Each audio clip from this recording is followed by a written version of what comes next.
we're back. A little late, because I was going to do this all in like a single week, but it'd taken me longer than a week. But I don't think anyone is like super bothered by that. Last time we got, I don't know how to describe it, told to go away and stop calling this number by our ex-wife, and now we're in a tornado bunker because the tornado siren went off.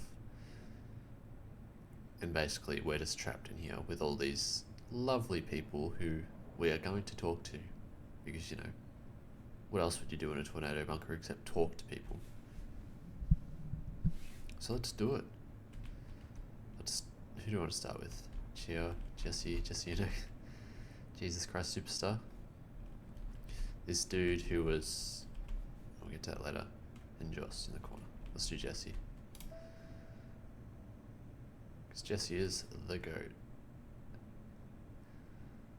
Personal Jesus, that doesn't need explaining. That's like, of all the song titles I've chosen for the conversations in this game, this was like the biggest no-brainer. It's literally the perfect song for it, so yeah. Because cardboard Jesus that you can carry wherever you want. The cardboard cutout of Jesus stands tall and proud. Jessie sits in a plastic chair studying it with a solemn expression. It's probably how she looks when she's thinking. You know that isn't the real Jesus. It's just a bit of cheap cardboard. Keep that up and you're going to hell. No, I want to go to heaven. Oh, sorry, cardboard cut out Jesus. I didn't mean that. You have worth. You are not cheap. You're too late. Have fun suffering for all eternity, sinner. The cynicism in her tone is obvious. She's no believer. Oh, really? Here's a random thought. If you look at the Bible purely as a compilation of short stories, it's pretty entertaining. Slightly on the nose with messaging, but I'm more forgiving of books written a millennia ago. Oh. That is an interesting thought.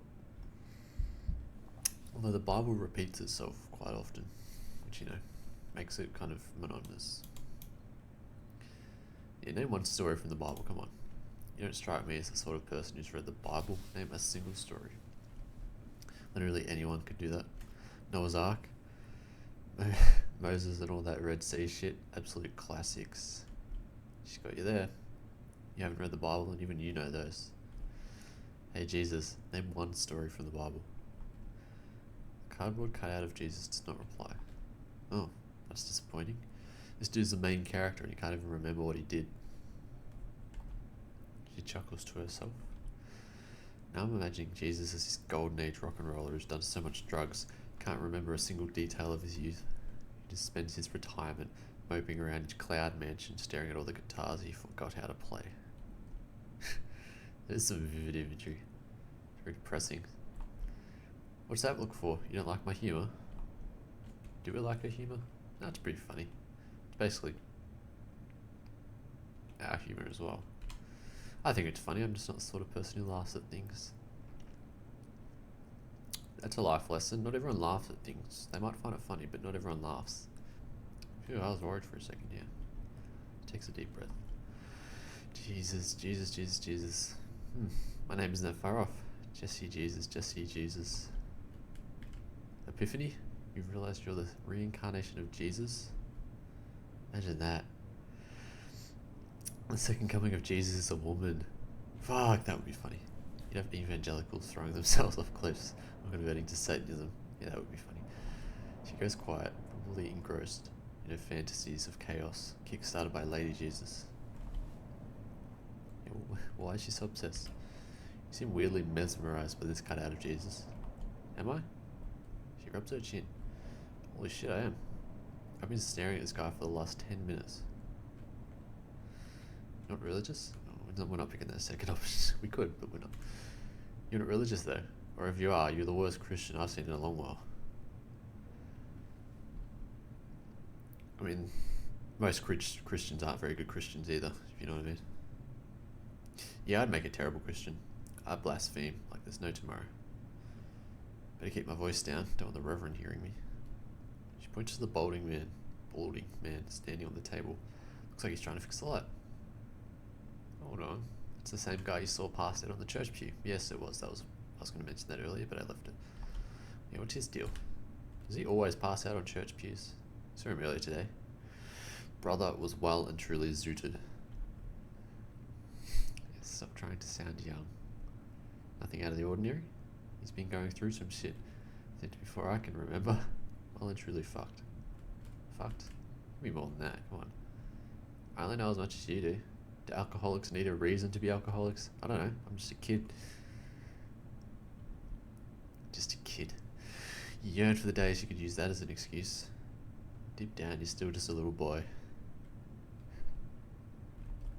Talk to him yourself if you want details. Maybe he'll open up to a stranger. Yeah, the bike's here. It's in the dark, but it's there. So you brought the bike with you. Nice.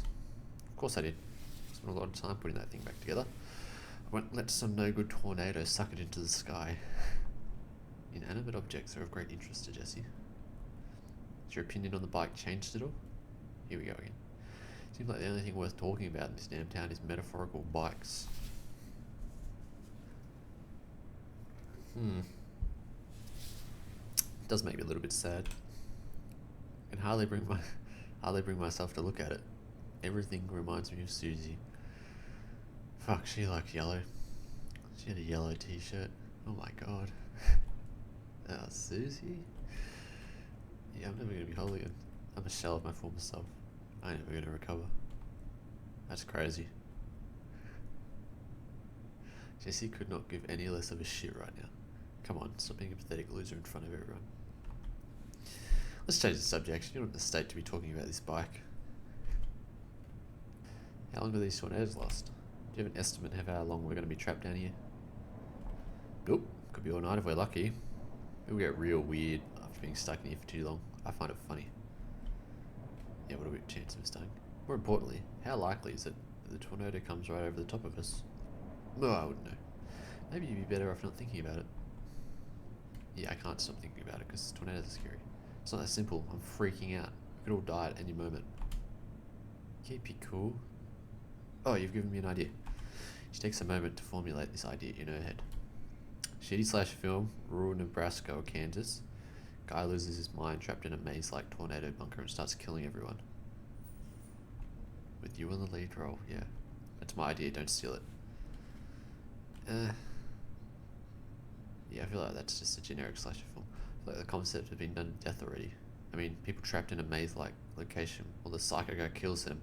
This is basically the staple of the horror genre. Kubrick had it figured out in the 80s, yeah. People have been remaking The Shining since the bloody dawn of time. Yeah, you're right. For a first draft, it isn't terrible. At this stage, it's the concept that matters most. Just you wait, I'll turn this into a masterpiece. You stop to think for a second, then a sudden pang of sadness hits you. There's something about Jessie's youthful vigour that cuts at your soul. She knows what she wants from life. You never had that. Now here you are, a sad sack of shit who has no job, no wife, and no hope. Better like next time, scratch that. There isn't a next time. You miss your chance. How old are we? We're 33. I think we've got time. That's just something you tell yourself to make life hurt less. You've tried to make it better, but nothing ever works. What makes you think the next 40 years will be any different? Yeah, what's wrong with me? This is normal. Don't act like it isn't. Are you okay? Something went very, very wrong. Sorry, I don't know what happened there. Did not go crazy before I've written my screenplay. Her joke makes you feel a little bit better about things. Right, that was nice. Let's go talk to Joss. Hello. Like the death. Another Silver Juice song, actually. I think this is the first Silver Juice song I've put in the game, but Like the third David Berman song. Amazing song. I'm not going to go into detail. I think I've gushed enough and like glazed enough at how good David Berman is as a songwriter, but please go listen to David Berman music. Josiah sits in the corner staring at his feet. He'd be forgiven for not realizing he was there at all. It's almost impossible to make him out of the darkness. Heads up, try not to act heartbroken in front of the child. He'll think it's cringe. Yes, he will. What are you doing? Socializing. Talking to people, that's how you pass the time. Well, for me it is. Seems you pass the time by staring into space. That's something I do.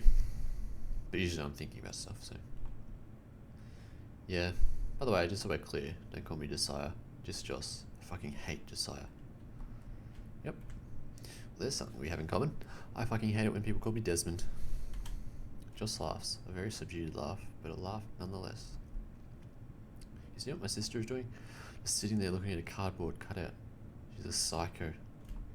You turn and look to where he's pointing. His sister is sitting in one of the plastic chairs staring at cardboard cutout chairs. Yeah, we just did that. I don't get her. I don't get her at all. She's bored. I mean, I found you staring into space. Maybe this habit is hereditary? Yeah? That was not a very convincing yeah. Maybe he doesn't know what hereditary means. I don't know why I always end up talking about my sister. I'll stop talking about my sister. Ooh, yeah. Let's just do all of them. Number 1, is he sad about moving away? Bet you're pretty happy to be moving out of this town, finally. I guess I'm kind of happy, because there's nothing to do here.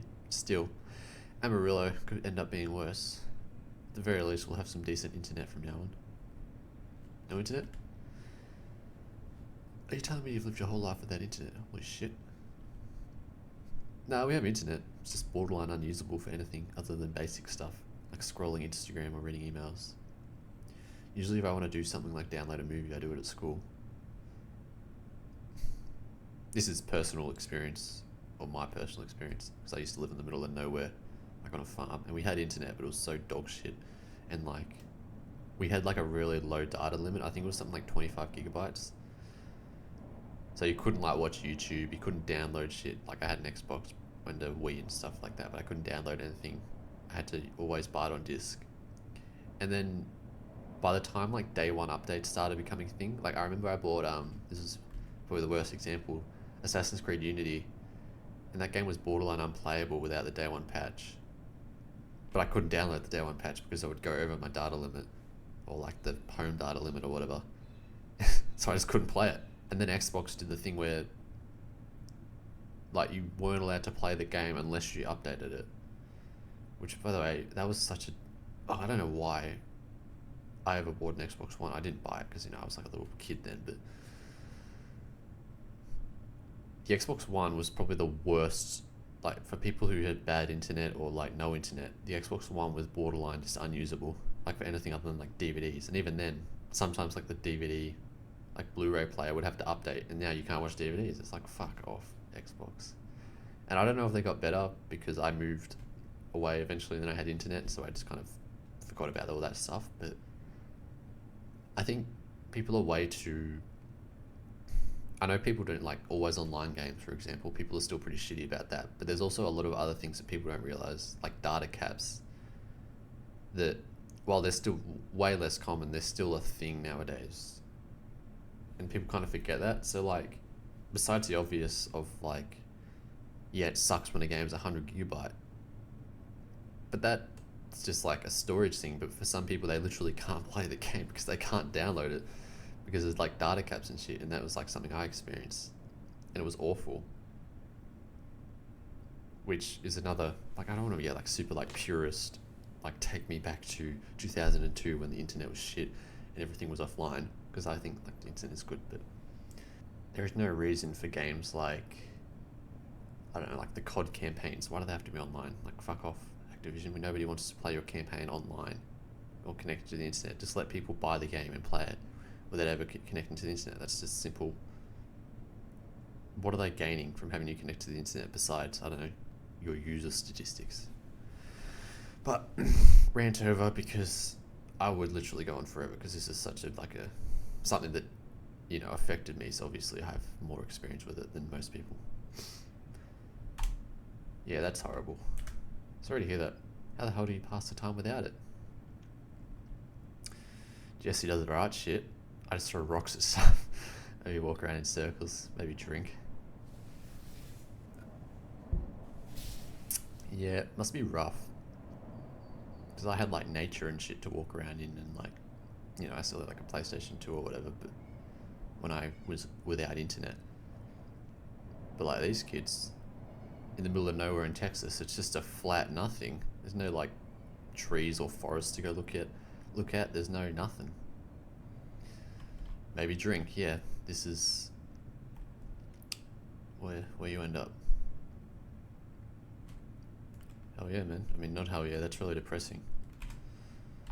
Is it? I think it's depressing, yeah. See, he thinks it's depressing as well. Most people my age are out there doing interesting shit. Yeah, good point. I'm sure things will liven up a bit now that you're moving. Or not, if this tornado kills us all. Josiah, you should call him Joss there. Josiah doesn't reply. Clearly he fears the tornado gods more than you do. This is a very bleak... I know it's just about like he doesn't have internet, so he has nothing to do with that. That's like a very... just a true fact of...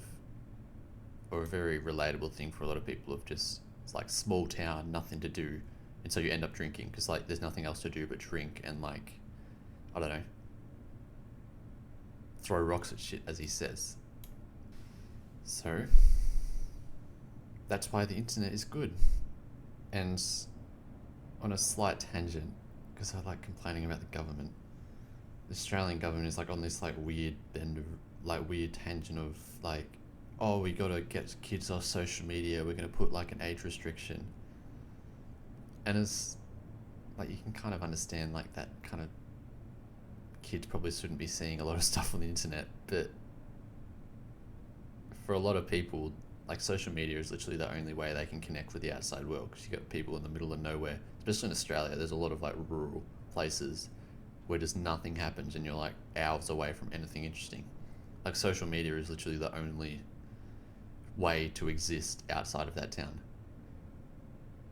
And when you're a kid, that's important, because if you grow up in a town with nothing to do, no people to talk to, it's hell.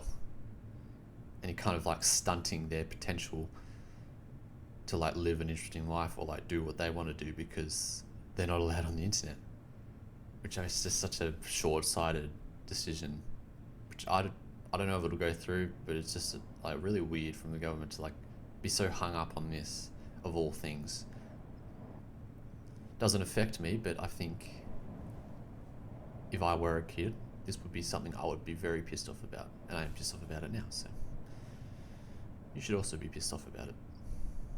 Why is he sitting in the dark? Kind of dark in this corner. You're a vampire. I'm just laying claim to my area. Don't know how many people are going to be down here, so I'm getting my spot early. Yep, that makes sense. Carry on then, I have nothing else to add. Does he have opinions on things? You're young, do you have opinions? What kind of question is that? Are we in debate club right now? Oh. My school never had a debate club, and I'm glad it didn't, because as you're seeing right now in the current political landscape, debate bros and just debate club kids just absolutely rancid, just bottom of the barrel trash.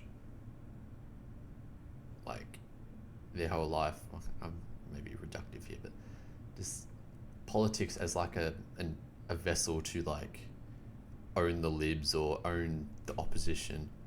It's like, ugh. Now I'm thinking about the young liberals and just what the fuck. Sorry, this is a very political episode. Very political today. I woke up politically charged. Yeah, double down. You heard the question, tell me your opinions. Just looks at you confused. Unlike anything. That's right. Dyson spends a moment thinking. This is a big task. I don't like power lines, but they're in his picture. Whoa. Cool foreshadowing. Where is he? Here. See? Because? Okay, why? They're ugly. Useful, but also ugly. I mean, look at literally any city in the world. It's just power lines and power poles everywhere. Nobody put any thought into how they look. There's some serious opinioning. Imagine how nice a shithole town like this would look without them.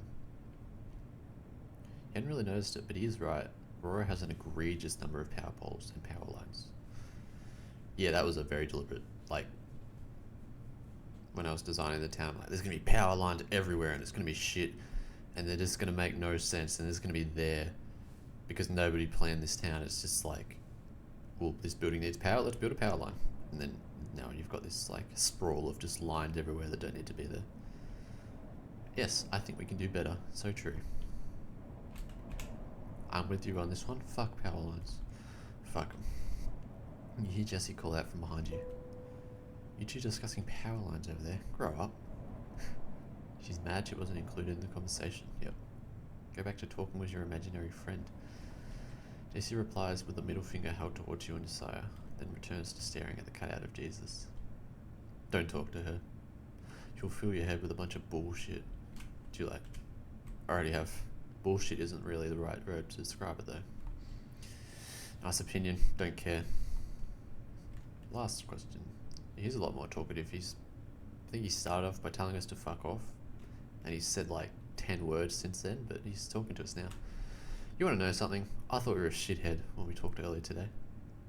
But now, you seem completely different. Far less shitheady. Yeah, I know. Sorry. That's how I can be sometimes. Very prickly, Mum tells me. Yeah, don't treat people like that. You're in for a rough life if that's how you act around people. Trust me, I know about these things. Yeah, you do look like a bit of a drop kick. What? The hell is a drop kick? Is that bad? I don't know. I read it somewhere. I think it's a British thing. I just wanted to say it to someone once. He's chosen you as his insult testbed. You're not sure how to feel. You're not sure how you feel about that. I'll leave you to it. Yeah. Oh, by the way, I saw you think. Oh, I can't speak. I saw you think that shot earlier. You got good form. He's talking about the basketball we shot earlier. Fuck yeah, I was hoping someone saw that. That's my basketball, by the way. If you lose it or pop it or whatever, I'll kill you. Actually will. Yeah, we lost it in like the water tower fenced off area, sorry. It's gone already, I lost it. Just let out a deep sigh. I don't even know. Whatever. It'll probably get blown away in the tornado anyway. You shrug. Joss has nothing left to say, so you take that as a sign he wants to be left alone. Okay.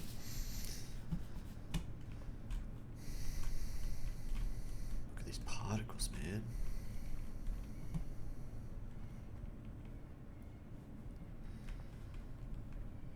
Right, let's talk to Lichia. Glasses? Song title, or conversation title, Skeleton by Helium. Which, you may notice if you go listen to it, sounds incredibly similar to Sunday by Sonic Youth. Except Sunday came after this song, so clearly Sonic Youth were inspired by this song. And I'm pretty sure this song was inspired by Sister Ray by the Velvet Underground. Or at least, that is like the genesis of this, like, there's a very distinctive guitar, like, this is the way it sounds and like the pattern or the strumming method or whatever. You'll know it when you hear it. And I'm pretty sure if we're going back forward, then the song Coffee and TV by Blur was inspired by Sunday from Sonic Youth. And so there's just this like obvious lineage that, what do you know, it all links back to the Velvet Underground, which you could say that about a lot of songs actually. But anyway, let's actually do the conversation. She sits alone at the table. She waves when she notices you. Isn't this a funny turn of events? No, it's shit. No, it's funny. I pressed the wrong button. Yeah, it's funny. Although that's ignoring all the other terrible things that happened today. Oh, of course. How are you feeling now? I can see you aren't crying anymore, so that's good. Happy as Larry. I'm fine now. I look to the future with newfound anticipation. You're a fucking liar. Look at Lucia's face. She's thinking the same thing. That's good to hear, I think. She twiddles her thumbs. Do you know any card games? Balatro. Only blackjack, sorry. I played blackjack one time in Vegas. Many dollars were lost. That's the only card game I know. Well, you might want to learn some more because I have a feeling we'll be playing a few card games later tonight. That's usually how these shelter stays go. Bit of gambling. Good old Australian pastime. Spending your money on shit and then losing it. Yawn. I can think of some more interesting ways to pass the time actually. Like drinking. Getting hammered. Maybe that's how you pass your time alone, but when you're trapped in a tiny room, perhaps not the smartest idea. Okay, Mum. Sugar should be down soon. There's only a few people left for him to be waiting on. Only a few. Sure, there's more people in this town. I was thinking we'd be packed like sardines in here. Yes, there's more, but a little further out of town though. Most have their own shelters, and if not, they just prefer to take the risk. Can't quite wrap my head around that. Ernest is one of those people, yes he is. Doesn't matter, that's their choice, but I do worry. Fuck. You shouldn't worry. Like you said, it's their choice. They know what they're doing, they know the risks. Yeah. Man, so much talking. You talk like you're in this shelter every second day. Does this happen often? Sort of. We were in here last month, but it had been over a year before that. You know how the weather is. About as predictable as a slot machine. Yeah, what was that one in 2006? I think we heard that from Gordon. She goes quiet. This might be the best thing. I'm terrible at my THs. I go thing. I never learned how to talk. Probably because I write too much and say too little. Yeah, it might be the best to talk about tornadoes while we're about to die. No, let's wait. I want to get it over. You remain silent. Lucia doesn't speak immediately. This has resurfaced some long-buried memories. I remember the day vividly, but now probably isn't the best time to be discussing it. I'm sure you understand. I might have been in this place many times, but it doesn't get any less stressful. Sorry. My bad, I should know better. It's okay. Yeah, what happened to her lawns? Hope you got your lawns done before the siren went off. She laughs. I did not. Maybe I should have asked you to do it for me, instead of pretending I'm young and spry. I mowed half the backyard and gave up.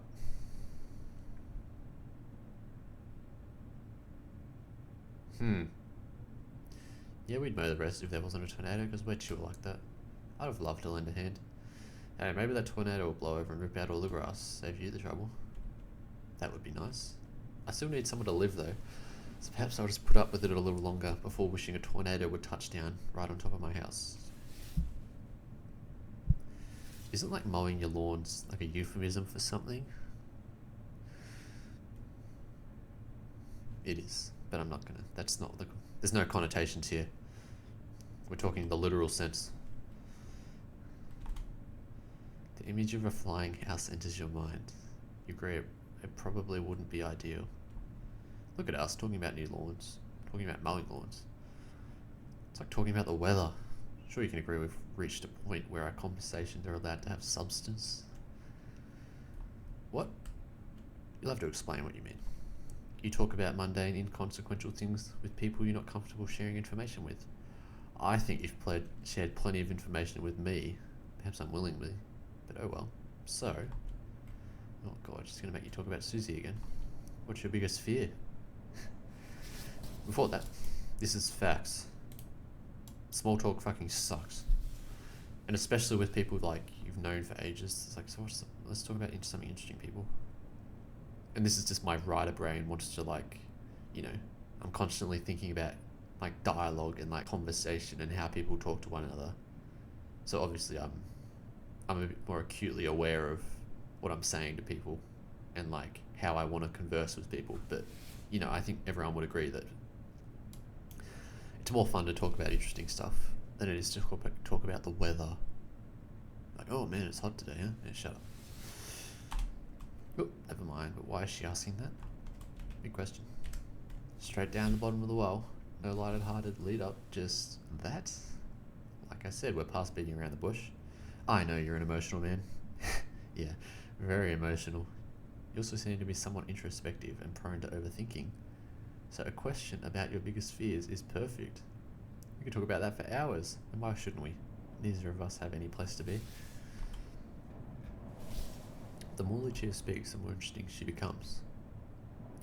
You've never met anyone so honest. You know she's being honest, because she's far too nice to be anything else.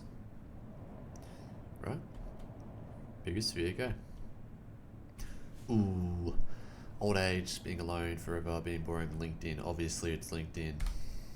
Do you know what LinkedIn is, Lucia? I do not. Imagine Facebook, except you hate every single person on it. None of your friends are really your friends, they're just entities designed to make you feel inadequate. Okay, doesn't sound great. It's horrific. Open it up for 5 seconds and instantly want to kill myself. Jesus. I've never seen anything on it worth my time. There are no redeeming qualities. It's like a giant office where everyone wants a promotion for a position that doesn't exist. We're all quibbling and reading guides on good interview etiquette, all while being fucked in the ass by shit-stained CEOs who failed upwards. She looks around the room nervously. This was not the answer she anticipated. Yeah, fucking LinkedIn, man. If you don't have LinkedIn, don't even bother with it. It's a waste of fucking time. It's just like a bloody pyramid scheme or some shit. I don't know why people actually bother with it, because I don't think anything good has ever happened on LinkedIn. So why do you bother using this Lincoln if you had it so much? Because everyone else does, yep. I worked an office job doing accounting stuff. Basically everyone around me had it. The reason I got it was so I could see if any other jobs were available. But really all I used it for was stalking people. I wanted to see if that kid I hated from school got a job at his daddy's consulting firm. Or if my second cousin ever ended up becoming a film director, you know? Does she look like she knows Des? This makes very little sense to me. You likened it to Facebook, but I don't understand Facebook either. I'm illiterate in anything internet related. Whoa, not even Facebook? Which here is the anti-boomer. Facebook and its consequences. Jessie has tried to explain all that internet culture she's so fascinated with. It was like learning calculus. I hear the words, but I never understand. Let's try and explain it.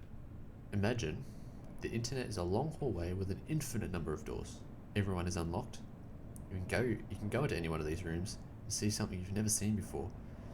Whether or not that thing is let me try that again. Whether or not that thing is something you want to see is another matter. Also, there's advertising, lots of advertising. I like that explanation. Very vivid with its imagery. Still, I have no idea what to make of it. I'm afraid this is something I'll just never understand.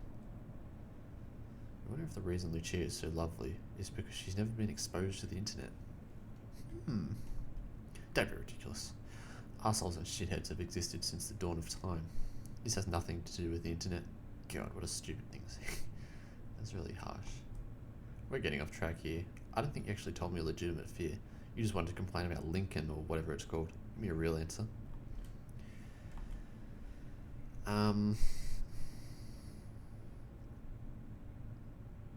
Probably old age. Bear with me here, but dying of old age. Not dying, just dying of old age. Oh, interesting. Very interesting. So you're saying you plan to die before you get old? Is that what you're saying? No. Not really. I might fear getting old, but that doesn't mean I'm going to do anything about it. It's just something you have to accept, as hard as that may be. Gee, nods in agreement. I can understand that. I do think a bit about what I'll be like 5-10 years from now. Who will look after me? Will I still have my mind? Will I still be alive? You begin to feel a little bad about starting on this topic, seeing as it's far more pertinent to Lucia than yourself. What about you? Why are you so scared of getting old? Question leading to another question. Lucia is damn good at this conversation thing.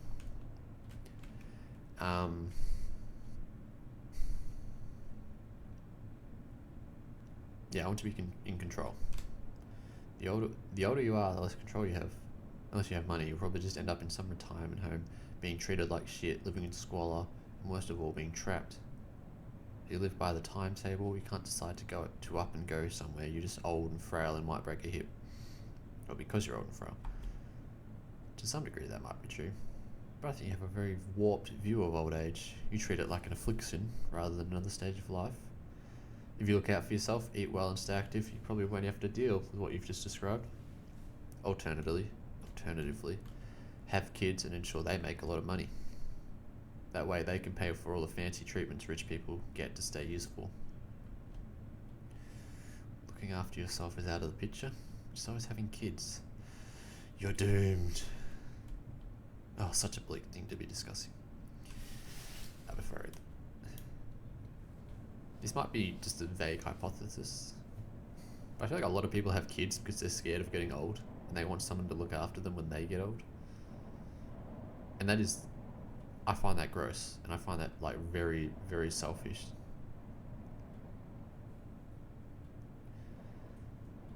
But I think it's true for a lot of people. Like, their kids exist so that they have someone in their later life to like either pay for their existence or like whatever, you know, someone to look out for them. And obviously some kids are completely fine doing that because, you know, parents and kids, you look after one another. But I won't continue on this because it's very bleak, as she says. I don't know what I was thinking asking you a question like that. Shall we talk about something more lighthearted? You nod vigorously. You're a dreary person, but that conversation was too dreary. Yeah, what was up with those portraits and the mechanics? Hey, when I was on the phone going through that event, I noticed the pictures you had framed on the wall. All natural disasters. Oh, those. She snorts. Not my idea, Brian's. He said that you should put interesting things in the waiting room so that the customers would be engaged. His idea of interesting was natural disasters for some reason. Yeah, I'll rate it. I love them. They remind me of something I can't quite put my finger on. Susie, that's who they remind you of. She was weirdly obsessed with natural disasters. You never found out why. Oh. Change the subject. They remind me of the general state of things, affairs, you know. Ugh. Wow, very insightful. She raises her hand and gives you a painfully sarcastic thumbs up. Not even Lucia is above mocking your inability to provide insightful comments. You don't hold it against her. You know how little insight you provide. Oh, sorry, that was a bit mean-spirited. Yeah, we're not going to be friends anymore, sorry. You're no longer invited to my birthday party. Sorry. Really? What a shame. Too far, Des. What's she reading?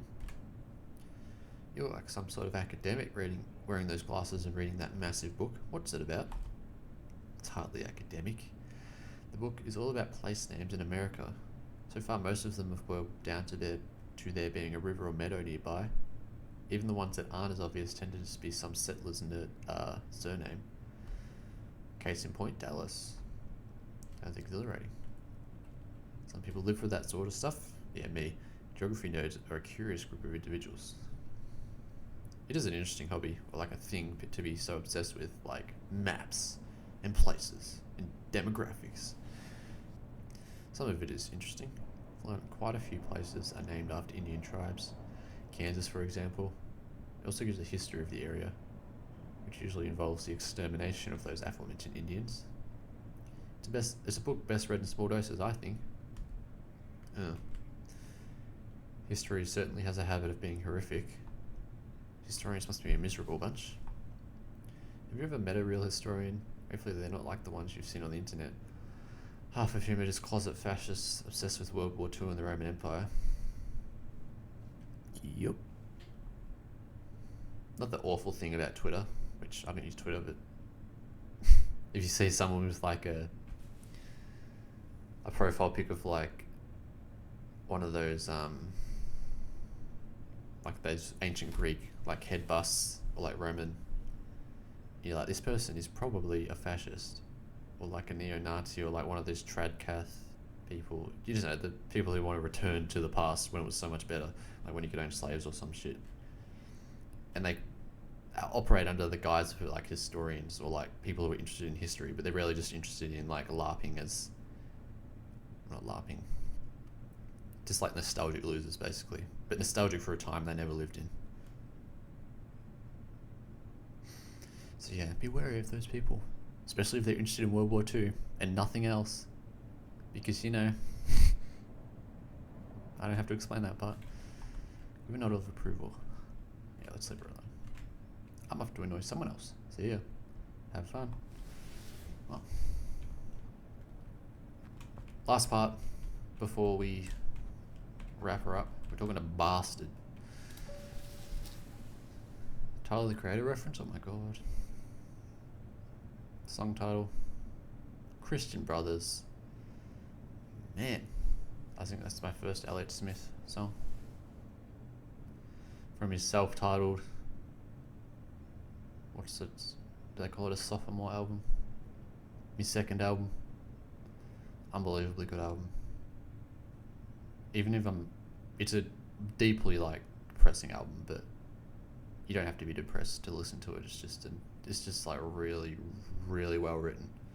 And this song, to my knowledge, because it's sort of abstract lyrics, but I'm pretty sure it's about alcoholism. Atop a flimsy folding table stands a man in his 60s or 70s. Sally watches idly as he fiddles with the fluorescent light. The table below him wobbles precariously. Goodness, nothing but problems with these things. So his name's Neil. I told you they were cheap for a reason. Yep, I know you told me that. He continues tinkering with the light, judging by the constant flickering. Whatever he's doing isn't working. You notice the yellow tint of the man's skin. Reminds you of that uncle who drank himself to death. Ray the Reverend. The man on the table stops what he was doing and looks down. You instinctively reel back, shocked by the meanness of his gaze. What? Who are you? He failed to produce an answer. You've forgotten who you are. This is Des. His car broke down out in front of Ernest's place. Oh. He turns back to the light. Clearly he has no interest in conversing. Sally notices your confused look and leans to whisper in your ear. His name is Neil. He's the Reverend. You nod in such a way that Neil won't notice, but it doesn't matter. He isn't the sort to give a flying fuck if you're whispering about him. You really should wait for Sugar to come down. I'm sure he'll be able to fix this. You're too old to be standing on tables. You could fall and hurt yourself. Rubbish. I'll be sorted in no time. Probably just a loose wire somewhere. Fine. But if it isn't fixed, by the time Sugar comes down, you have to let him do it. Just as you're starting to feel a little awkward, Sally turns to you. So, Des, bet this wasn't how you were expecting to spend your time in Aurora. Do you feel unlucky? That's pretty interesting. I'm not too hung up about the whole ordeal. It's exciting and new. Plus, I've got plenty going wrong in my life. Tornado doesn't mean shit anymore. Spill the beans, let me hear it. Someone else will listen. Don't waste this opportunity. It's a little pathetic, really. I was in the middle of driving to have dinner with my ex-wife. My plan for said dinner was to right all my wrongs somehow. Then my car broke down. When I called to tell her, she told me to go home forever. What a very succinct summary. Huh. Can't say I'm feeling the heartbreak right now. You might want to add a little pizzazz to your story, to your retelling. Yeah, nah, I'm good. I can't pizzazz, not in this state. Being sad won't change the fact that she doesn't love you anymore. And if you are going to be sad, you need to be poetic. Otherwise you're wasting everyone's time, including your own. You're beginning to understand where Jessie gets her artistic worldview. Yeah, this is just Jessie but old. Oh, listen to me. I've just met you and I'm saying things like that. Sorry, I can get a bit carried away sometimes. I'm the exact same. I have a habit of saying odd things to strangers. That's essentially what I've been doing for the last however many hours I've been in Aurora. Don't think you're alone. Well, this shelter's got a lot more interesting. How exciting. Before you continue the conversation, you're interrupted by a horrible squeal. You turn around to see the metal shelter door opening. Sugar steps into the room alongside 3 others. Logan, Sugar, and these two people we haven't met before. We're here. His voice echoes through the concrete den. You take a moment to study the people around you. This might be a long one, but we've got cards, so no need to fear. Logan is hiding in the back, clearly not wanting to draw attention to himself. Under his arms are 2 6-packs of beer. The other 2 people are probably his parents. The woman, whom Sugar has his arm around, looks exhausted. You hazard a guess and say she probably doesn't want to be here right now. The man with the cowboy hat towers over everyone else. He looks at you for no more than a second before deciding you aren't worth his time. He probably saw the weakness in your eyes. He seems like the type of person to see that. You can't help but judge him back. Those god-awful cowboy boots he's wearing reek of arrogance and self-assurance. Fuck him. Fuck his confidence. They're the Bermans. Ron, Tammy, and their son Logan. Yep, Logan's parents. Good deducing. Sally leaves you alone and goes to greet the newcomers. You stand beneath Neil, who is still fiddling with that fluorescent light. Let's make an attempt. You're the reverend of this church. Neil peers down from the light with a nerdy expression. Yeah, that's all there is to it. What's your name again? Are you serious right now? Sally literally just told you it was Des. Mustn't have been paying attention. No matter. You have something you want to ask me? I'm in the middle of fixing this. Ooh. Let's go straight for the... Because this was the dude we saw passed out on the church pew. Let's ask him if he enjoyed his sleep. Just be an asshole about it. How was your little afternoon nap? I hope the flag kept you warm. The Reverend lowers his arm from the light and for the first time looks directly into your eyes. You best watch your mouth, son. I know you ain't from around here. Something about the way he says the words shakes you to your core. There is a burning, unbridled hatred for all living things deep within that man's heart, and you know better than to go searching for it. Yeah. Well, good chat. Best of luck fixing that light then. Yeah, this just sucks. Alright. Oh, everyone's at the table. The lights are out. The mercy seat. Also known as the electric chair. Right, I'm not going to do this because this is the longest conversation in the game. And it's probably the most... kind of the culmination of everything. So, next episode, things are going to get crazy. But until then, have a lovely day. Or evening, you know. Don't do anything I wouldn't. Goodbye.